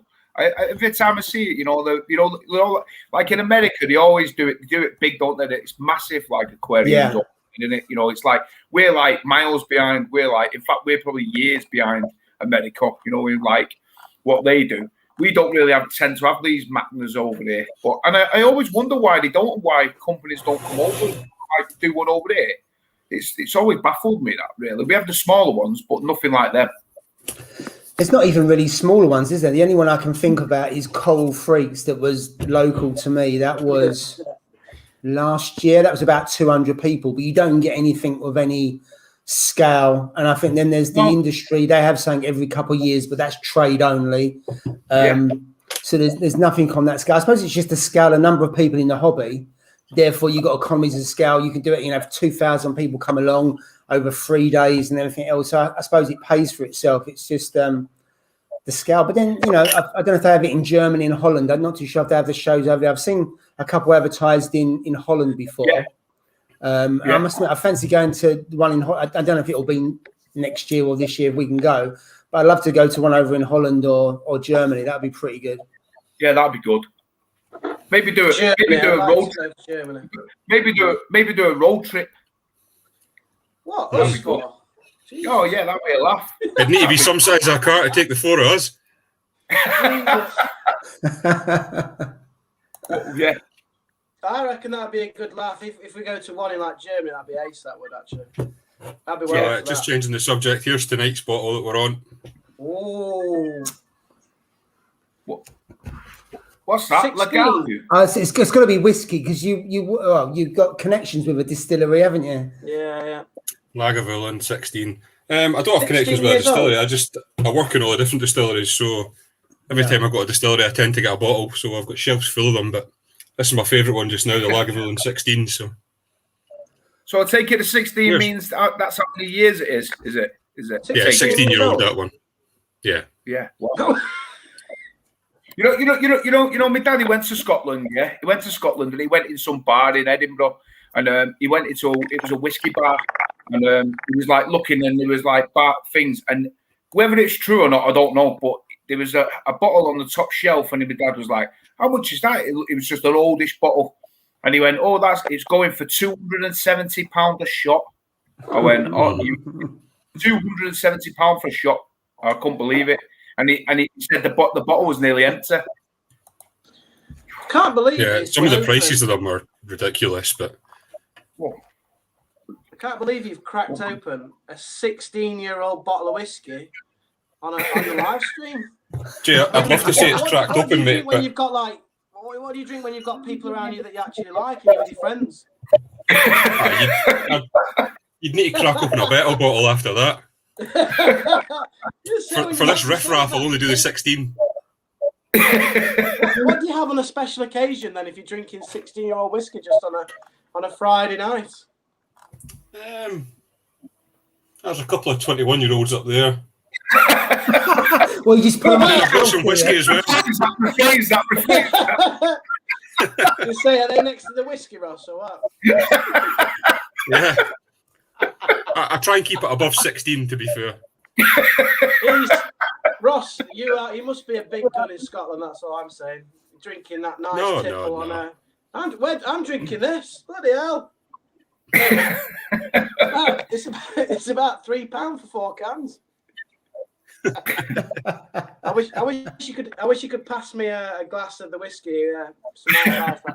I'd take one right now. I would post some down to you, but I don't think it would last in England. It'd be a shame to send it in there. Save it for the road trip. Yeah. Needs a good whiskey to put with us Southerners. Yeah, that's true. Have you got a tanning thing there or something, Ross? No, it's just a light behind me. I don't know why it's so orange, to be fair. Jesus. He's gone all tango on us. You look like you've been on a tan bed for 2 weeks. He looks red raw. I don't know what's going on with that. Have you got any cream for that, Ross? That's better. That's better. So anyway, Steve, how's the frag tank doing? Yeah, it's doing okay. There's a little bit of a change to the frag tank. So I'm going to punt this on my YouTube channel. I'm going to be showing you something a little bit different. I'm going to be uploading the video on Saturday evening. So if you want to check that out, go ahead and check it out. It's going to be definitely a good video, that's for sure. But all I'll say is it's doing pretty well, that's for sure. Cool. I must admit, I've seen the pictures, and considering you only set it up fairly recently, it looked really good. Yeah, it's all right, mate. He set it up in a day. It took me 6 months. He's put it together in a day. That is incredible, mate, to be honest. It does look good, I'll give you that. Escaped all as well in that time. That was sheer fluke, that, really, to be truthful, but I'll tell you in the video. Experience, mate. Hey? I admire the experience. Sheer flukiness, mate. That's all it was. No, it looks really good. I'm excited to learn more about it. Yeah. It's going to be something different. You know what I mean? It's something different from the channel as well. You know. Yeah. You know, and then you know, you see, with this, you've got to with this channel, you've got to well, with all of our channels, you've got to have good, you know, like different content. You've got to be able to, you know, show things, because corals don't grow fast in a week. They don't grow fast in a couple of days. You know what I mean? It takes time. And if your tank's stable, like we talked about before, yeah, you're not going to have any, you know, you're not really going to have any ups and downs, really. So just something different. You can sort that out, mate. Yeah. It's a bit like what you. Yeah. Yeah. Nem watch. Get some NEMs. Well, yeah, maybe, mate, maybe to come. Yeah, and it's a bit like we said before. If you keep chopping and changing to make video, all you're going to do is kill your tank. Yeah, you know, make coral strip, fish will die, and we've seen it before where people chop and change. And I get why they do it to create the content, but it goes totally against of the principles of people. You know, people saying about keep your alkalinity within 0.2. If you start messing around, taking a refugium out, putting something else in, and everything else, and if you start throwing loads of fish in and different things, it has a bit of an impact, doesn't it, on the tank? So it is hard to make regular content and to keep a tank happy, for sure. Especially if people start sponsoring you or whatever and start giving you all these kind of potions to start using on your tank, and then you feel obliged to use them in your tank, so therefore you're kind of affecting the stability or whatever. Then it becomes difficult, doesn't it? But no one sponsors me, so I'm happy about. Yorkshire tea. Not yet, anyway. Come on, Yorkshire Not tea. Yet. You'll get your Yorkshire tea soon, mate. Russell Brookes was like, "Where's my Yorkshire tea?" They don't make alcoholic version for a Friday, but they should do. That'd be nice. Iced Yorkshire tea with vodka. That'd be good. Paul, Paul from Reefing community, he just sent me pictures of when he went to, I'm presuming he went to Macknell with Woody, and here's some of the reefers. This guy, I'll put it to the camera and see if you can recognise who they are. Can you see who he is? Oh, he's the guy out. See it? Oh, well, the guy in the middle. And then I'll move it to the next one. He's got your glasses on there, Ross. That guy on the right. He's got them D&D oh, my glasses. Where are they? There's Jake. There's Jake from Reef Builders. Yes. Yeah, I got to say, I do like his channel. Absolutely love Jake from Reef Builders. Yeah, especially when since he created the studio, and therefore he's got loads of different tanks, and you can see what's going on. That was a great stroke on his part to set up a studio, and I don't know how many tanks he's got now, but he's excellent. I'm sure is that DC? Is that who's that guy? Is he DC? No, I don't know who he is actually. I'm sure he's an American. I don't know.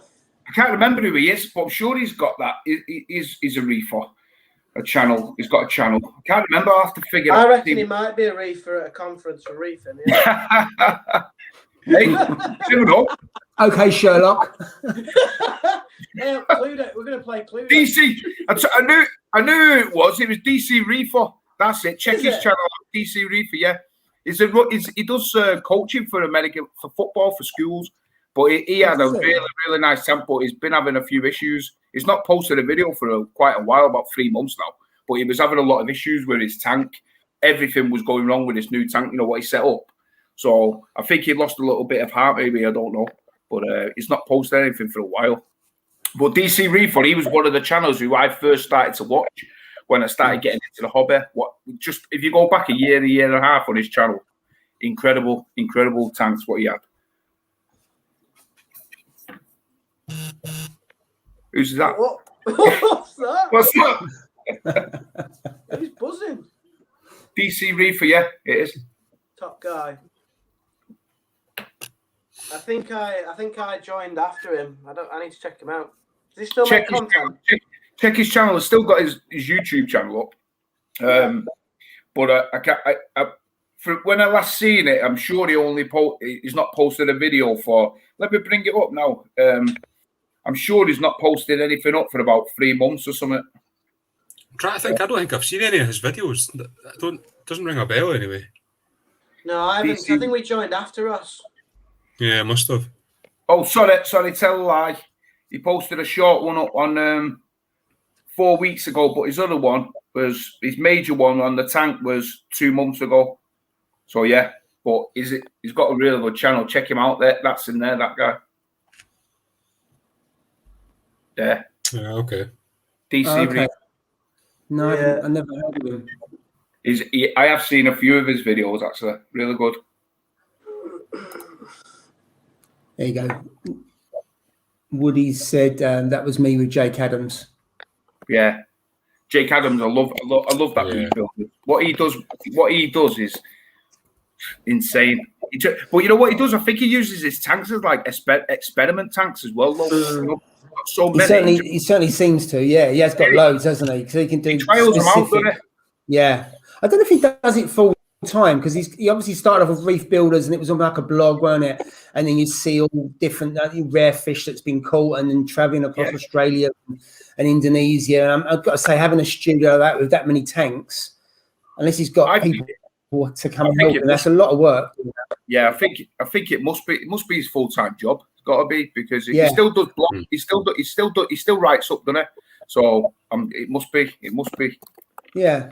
So Woody's Reef, do you know? I mean, obviously you met him. I don't know if you had a chat. Do you know if that's he does it full time or what? Because there we go. It's his full time job. Someone's Reef Community Worldwide has just posted it's his full time job. I've got to say, the amount of content and what he's got to do, you either people to help you or it's your full time. That's a big gig, isn't it? Oh, it's massive. Massive. Yeah. Just waiting for the upload's a big gig, to be honest. Jesus. Mm-hmm. Every time you upload to YouTube, it takes ages. It takes hours. It does. It takes absolutely ages. Do you think they're going to have these conferences in the summer then? And you think they'll be too early this summer? I think it might be a bit to arrange it, innit? You know. Autumn maybe. Yeah. I think Magna's planned, but I'm not 100% sure because I think they did it virtual last year, but I'm imagining they'll do it this year. It's kind of August time, I think.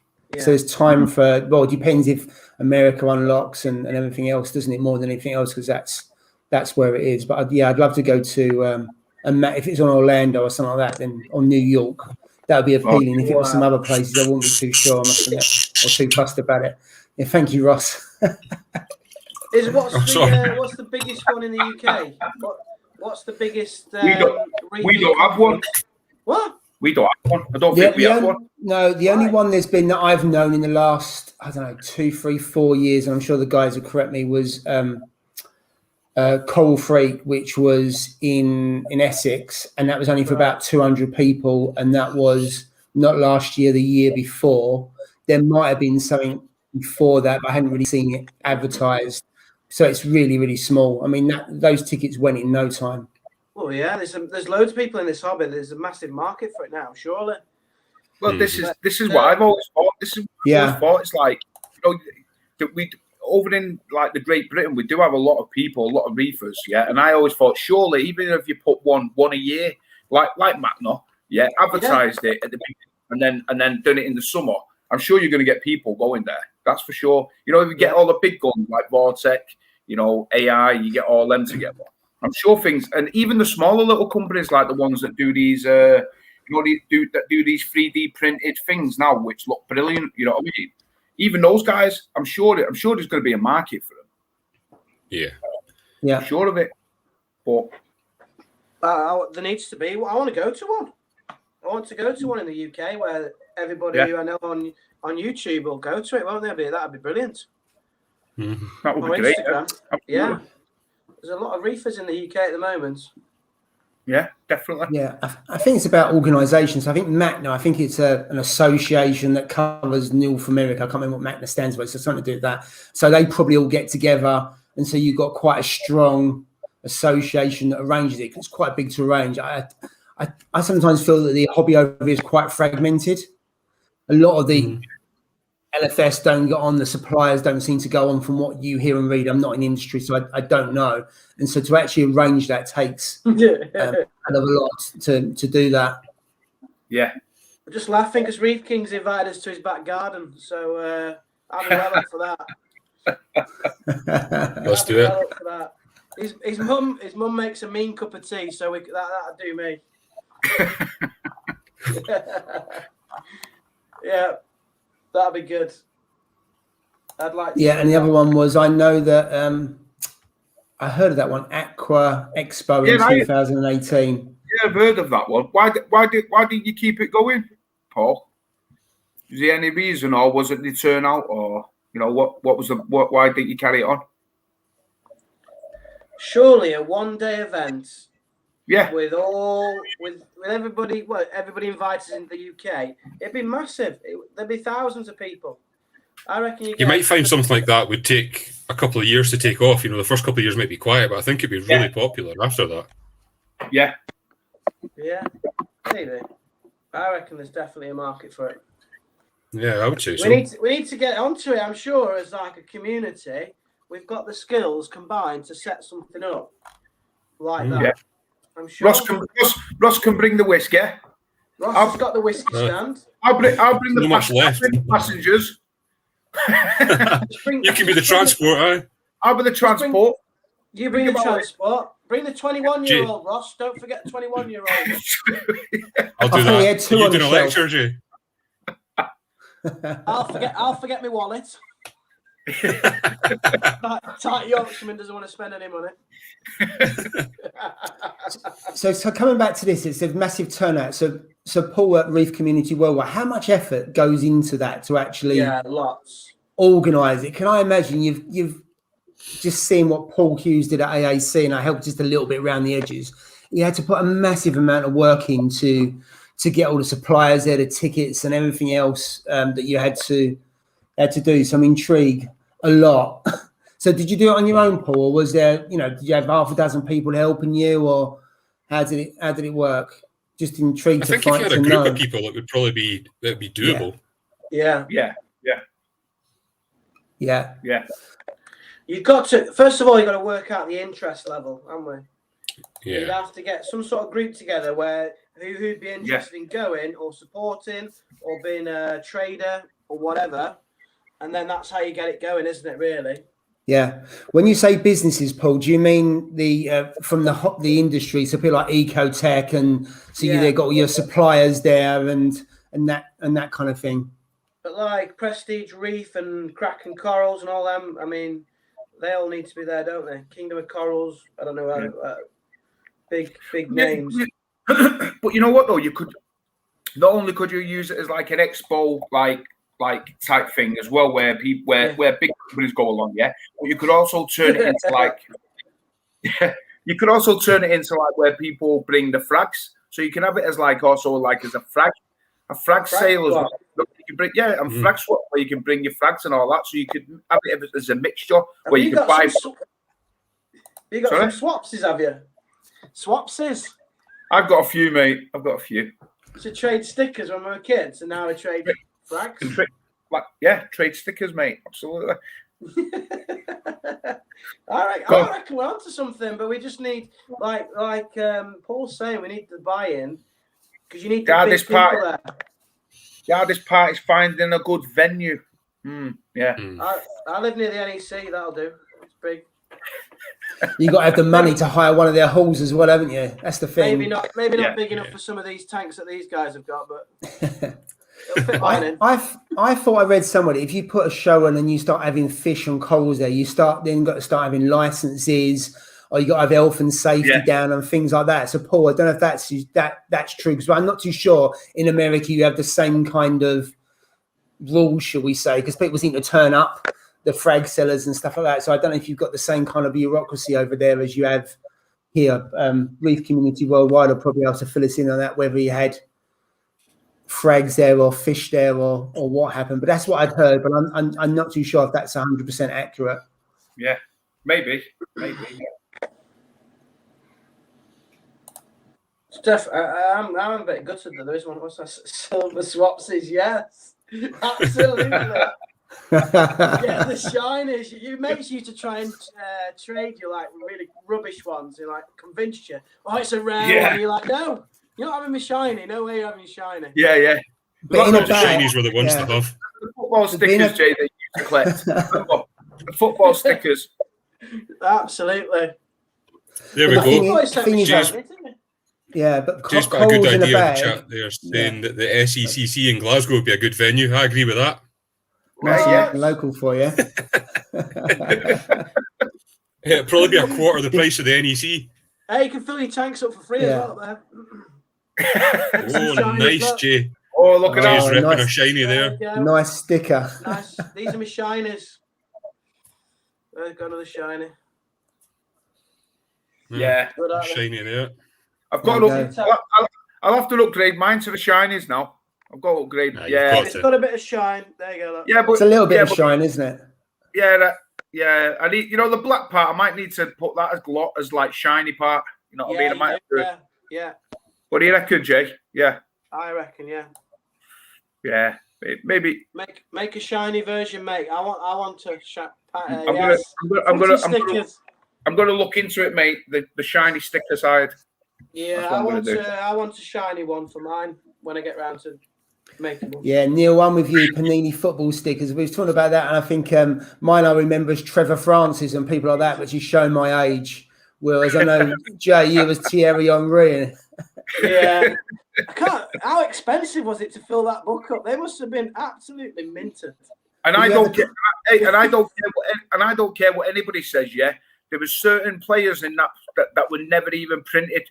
Because you'd be left with about 5 or 6 that you need. Yeah, and you've got about 7 million swapses that you've got rid of, doubled, and isn't it? There's the World Cup one, and I could never get the World Cup. Yeah. It was shiny. Yeah. Could never get it. Used to spend all my dinner money on them, 25 pence a pack. Yeah, could never get it. But this was before like eBay and stuff, so you couldn't just go online and see if someone else had it or whatever. But yeah, I bet if they did, it'd be more than an OG bounce mushroom, probably. How's your bounce mushroom getting on, Steve? Lovely, mate. It's actually gone a lot wider now, so it's started to settle in. Yeah, really happy with it. Has it split yet for me? It's not split yet, mate. Not yet. Mate, get the Al cup. I'll run it up to 14 or 16 or something. Get to 16, it'll split in 2 days. That comment, by the end of the week, we can all have one. That's a spot on comment there. Crack and coral stickers and enough sweets to kill me. Yes, they do. They send like little sticks of rock, don't they? The sweets are good. I like them. Yeah, they are nice. It's a nice little treat, isn't it? Mm.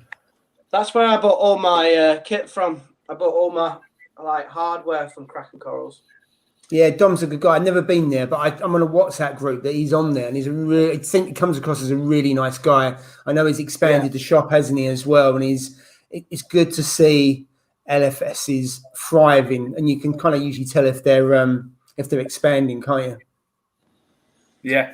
I want to go when this lockdown's over. I want to go and go and visit Crack and Corals because it does look like a good setup.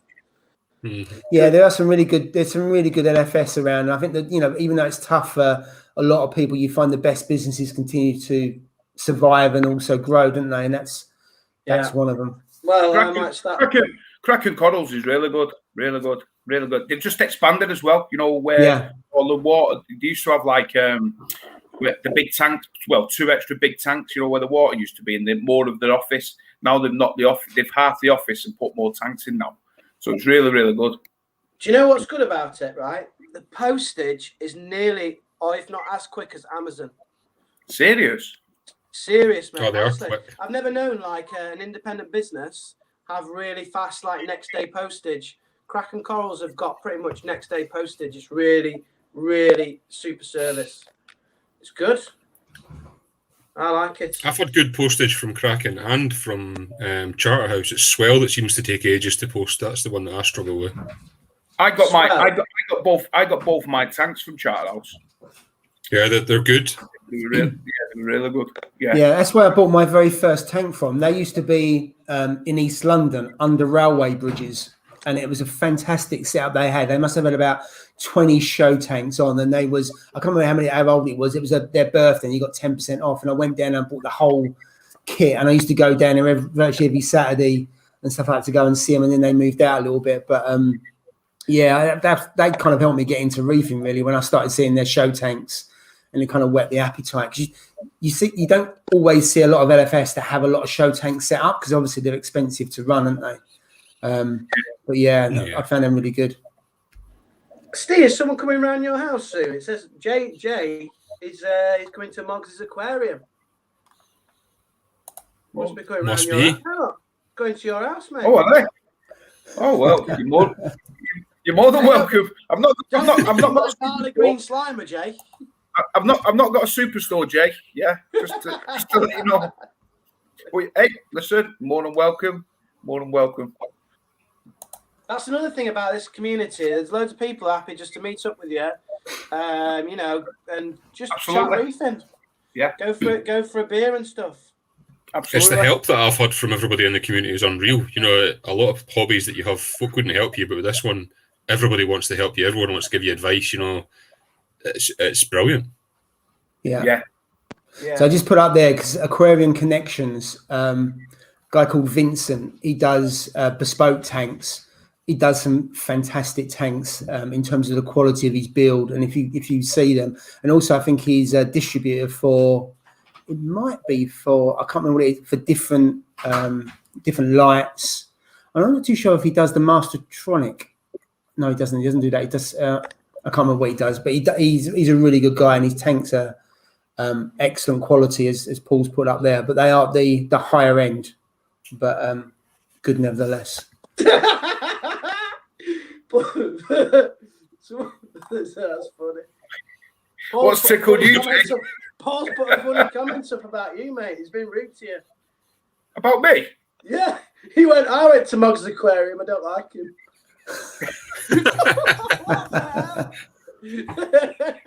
What's that? Why doesn't he like your shop, mate? I'm heading down to your shop, guaranteed. I'm not going to say what I think of him. Well, no, we'll leave it there. No, only joking, Paul. Love you, mate. Love you. So we've got about 4 minutes left before we retire for the evening. Just some good comments on there around different LFS. So you've got All Things Aquatic, Charterhouse. Another couple of comments on there. H2O. They're local. Yeah. They're local to me. They're about 15 minutes down the road to me. So I'm blessed with good LFS, I must admit. There's a good comment from Cranium Reef, Paul, if you want to put that one up. So many reefers would have been fun with more. Be able to share experience. So anyway, welcome. I like your sticker. Sweden, wow, that's a country I'd like to go to. You've not got a Cranium Reef speaker? Cranium Reef is the one who won my mug. Who won my mug, which I sent out, which she never received. So I sent her another one out, and then she sent me an email saying that I don't know whether she had to pay. I paid the duty, for it to be sent over there, the right price, and I believe that she had to pay for it again, or when it gets over there. And I'm like, that can't be right. So she checked up, but she's had a few more deliveries from over here. So I don't know whether she's received my mug yet. But if not, get in contact. Send her 2 mugs out. 2 mugs. Mugged her off. Hey, yeah, mugged her off, mate. She's not there. Can I swap? I've got the receipt. I'll swap my Kingdom of Corals for that one, Cranium one. It's nice in that one. No, Jay, that's a shiny. That's worth at least 3 normals. I haven't got a cranium, whatever. I haven't got a Cranium Reef. You need to follow her on Instagram, Jay. Yeah. Well, I don't even know how to do that, to be honest. I don't. Well, you can get your assistant to do it. I'm still learning how to answer messages on it. Right. So we've got a question here. Are you guys going again next Friday? So I think the answer is yes, because we did say we would give it a go for a few weeks. We won't be on this channel, but we haven't agreed whose channel we're going on next. I want to jump on Steve's next. I've got Mogsy next. Can't wait to jump on you, Steve. Right, okay, so we'll put something up on Instagram and everything else, and it'll be next Friday on the Mogsy. So all the way through the week, you guys are going to have to let me know, because you know how rubbish I am on computers. Ross, you know how rubbish I am. You'll be fine, mate. Yeah, listen, absolutely, mate, no problem. That's no problem. It's been fun. It's always fun to get together. Well, absolutely. Yeah, we've had over 20 people on for the whole stream, which I must admit, when we talked, we said about if we could get half a dozen to 10, that would be absolutely fantastic. But to have 20 and it was up to 25, 26 for a a first stream for four tubers who have got what, less than 1,500 subs between the four of us. Although some of you guys are growing really, really quick, I think it's fantastic. And thank you for everyone that's joined, and also the participation in the chat's been excellent. And also, as we finish, Reef Community Worldwide are going live on their channel. So if you want to carry on the live chat, then get over there, guys, and go and see Paul, Woody, and the rest of the crew. I'm sure they'll take you throughout the night. We pass the baton over to them. The OGs can take over. Yeah, and then at 1 a.m. can we get Reef King? He can do as a DJ set to see us. Yeah, thank you very much for joining us, everybody. Yeah, thanks very much, guys. It's been great. Yeah, thanks, guys, and we'll see you next week on Mogsies. Yeah, take care, guys.